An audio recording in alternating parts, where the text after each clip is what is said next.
So, eto mga kaloys ha. Number 2, ano talaga ang nangyari base sa ating analysis? Diba, sinabi natin na the probability is very high na hindi siya hazing. So, bakit siya hindi hazing? Ano yung nangyari base dun sa statement? So, kung may initiation yan at mayroong hindi makahinga, yun yung clue natin, di ba? So, ibig sabihin nun ay, yun na nga, sinaktan si Rene. Si Rene kasi ang inano natin dun kasi si Rene yung pinakabago sa grupo. Kahit si Kiefer ay rookie, the probability is very high na hindi po siya pwedeng utos-utusan kasi anak po siya ng coach. Kumbaga si Kiefer ay safe yan kahit bago siya. Kasi anak siya ng coach eh. 'Di ba? Ikaw player, sasaktan mo yung anak ng coach? Hindi. Baka maano ka na lang, water boy. 'Di ba? Right? So sino talaga dito ang mautusan nila ka at gawing alipin? Eh si Rene kasi bago siya, taga-probinsya. So the probability is very high na si Rene yung mahirapan huminga kasi napuruhan eh. Noong totally wala na talaga, wala nang pulse siguro, for sure tinitingnan naman talaga nilang pulso. 'Di ba? Kasi namumutla na daw. Ang imagination natin, namumutla na siguro, hindi na makahinga. Tapos ayun, natigok. So, syempre, kung yun ang nangyari, paano nila explain? 'Di ba? Mas mahirapan sila explain na natigok na wala sa tubig. Right? So, yun na nga, sa ating analysis, binitbit nila si Rene na wala ng buhay doon sa malalim. Okay, para palabasin na nalunod. Bakit yun ang theory natin mga kaloys? Kasi hindi ma-prove ng CIDG base doon sa CCTV nakita natin, 'di ba? Na buhay or wala ng buhay si Rene. 'Di ba bago sila mag-activity kasi sabi nila nag-activity daw sila tapos doon nangyari. Bakit hindi ma-prove, 'di ba, ng CIDG or ng resort owner yung CCTV na ito naglakad sila at this time. Wala silang pinapakita na CCTV na ganun. Para lang 'di ba? Kasi 'di ba they have to prove na aksidente talaga. Yung CCTV na yun talaga ang magpalinaw pero wala.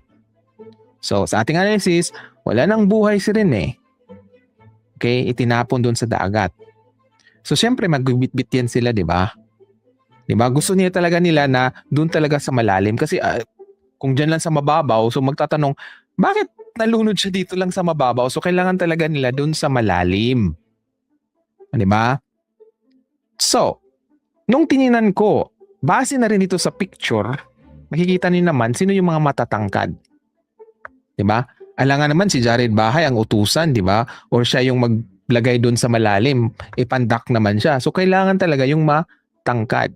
Divine, hindi po siya baguhan. Okay? So hindi po siya part ng ma-initiate, right?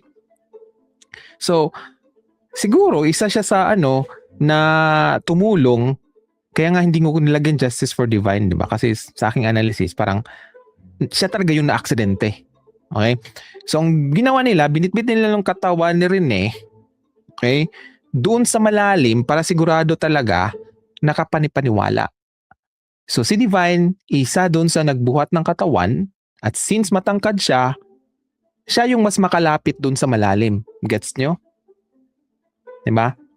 Siya talaga yung makakapagbitbit ng katawan doon sa malalim. And take note, di ba, sinabi ni Sam, si Kapihi na 6'10 din, siya yung pinakamalalim. So probably, si Divine, si Kapihi, kung sino yung matatangkad, sila yung magbibitbit ng katawan ni Rene doon sa malalim.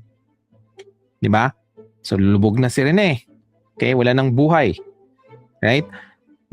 Siguro, nung habang pinupush nila yung katawan ni Rene, natangay ng alon itong si Divine. At hindi pala siya marunong lumangoy. 'Di ba? Kaya nalunod siya. And that's the reason also na nung tumawag sila ng rescue, ang sinabi lang nila, 'di ba, ipapahanap talaga yung Nigerian. Hindi nila sinabi na dalawa pala ang nalunod.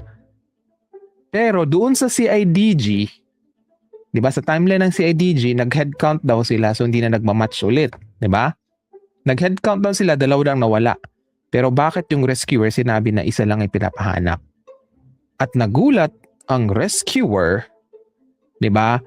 Na nakita ang katawan ni Rene una kaysa kay Divine. So sa ating analysis, yun na nga, bakit si Divine lang pinapahanap nila? Kasi si Divine talaga yung accidenting nalunod. Okay? Si Rene namatay siya sa hazing. Okay, sa ating analysis. So, kaya nga, yung mga players, si Divine lang pinapahanap kasi alam na nila na wala na si Rene. Wala pa sa tubig si Rene, tigok na si Rene.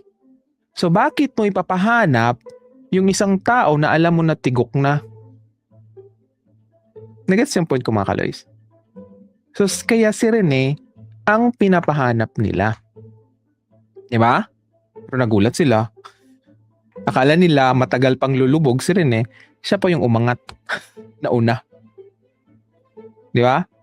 Tapos yung mga statement ng mga players na bigla na lang lumabas, hindi na nagmamatch eh. So yun po ang nangyari, okay, sa ating analysis. So balikan natin to after 2 to 3 years. Okay? Pero yun na nga, hindi natin malalaman talaga kung anong nangyari kasi ang gusto nilang palabasin, aksidente. Kaya ang kinasuhan lang ay itong mga coaches for negligence, bla bla bla bla bla. Pero bailable ang kaso, di ba? So alam na natin, gusto nilang palabasin na aksidente, pero sa ating analysis, sobrang linaw na namatay talaga siya sa hazing. Okay? Agree ba kayo mga kaloys?